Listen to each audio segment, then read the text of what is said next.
You must understand there are two different kinds of images or two different kinds of consecrations. One is just a reverberation. You can even make this vessel reverberate, but you cannot access this vessel from elsewhere because it's simply reverberating without specificity of what it intends to do. It has no intention or intelligence. But consecrations which are as complex as the Devi or much more with the Dhyana Linga is, they are not limited by physical space. Wherever you are, if your doors are open, it's available.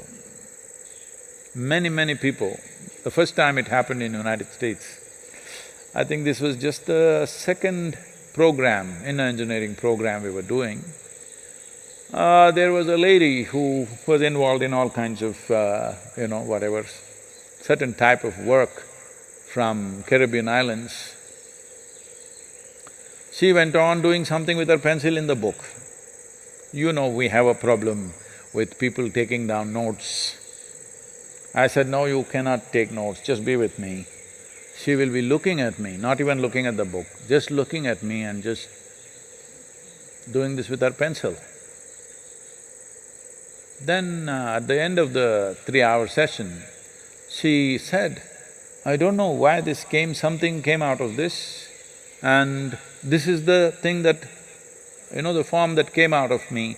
I didn't know what happened. As I was looking at you, I was trying to sketch you, but this is what I got.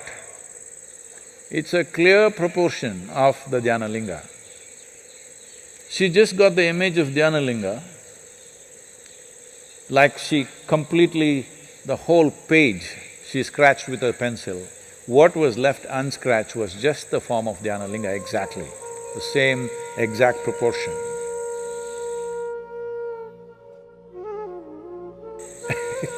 But she was trying to make a picture of me. So I'm telling you, consecrated forms are not limited to its physical space.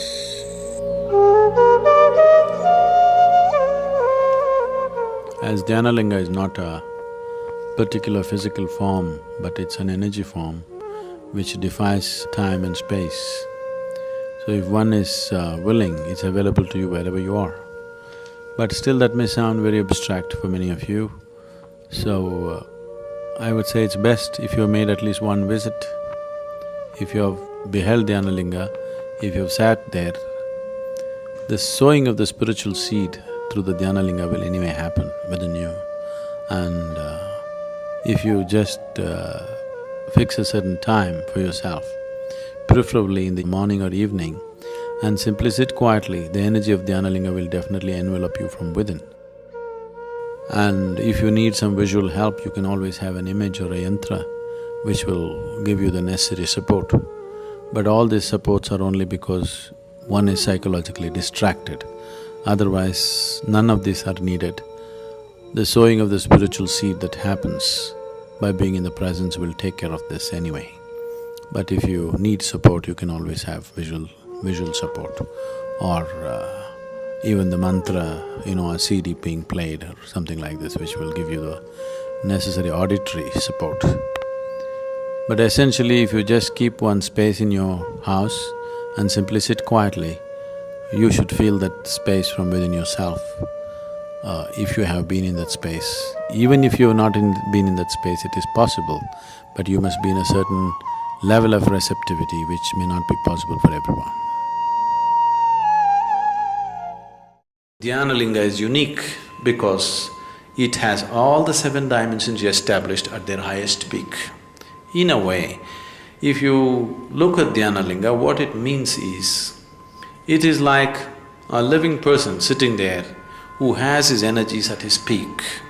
If you push it anything beyond that, it will lose its form.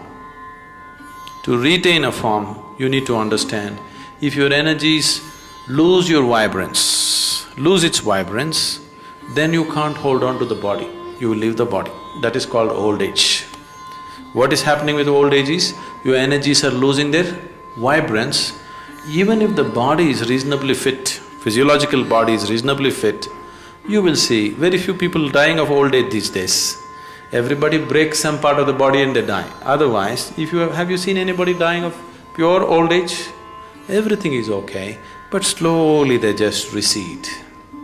Because the energy has lost its vibrance, it cannot hold on to the body anymore. Similarly, if energy reaches the highest peak of vibrance, then also it cannot hold on to the body. To hold a form, your energy should be within a certain range of vibrancy. If it goes below that, it cannot hold. If it goes above that, it cannot hold. So if you push it anything beyond that, it can't hold a form. So to hold a form, what is the peak? All the 7 chakras are at its peak, within the ability to hold the form. And now it's almost like a live person sitting there, the highest kind of being. The idea of creating the lingam is so that everybody has the privilege of being in the intimacy of a guru to do their sadhana.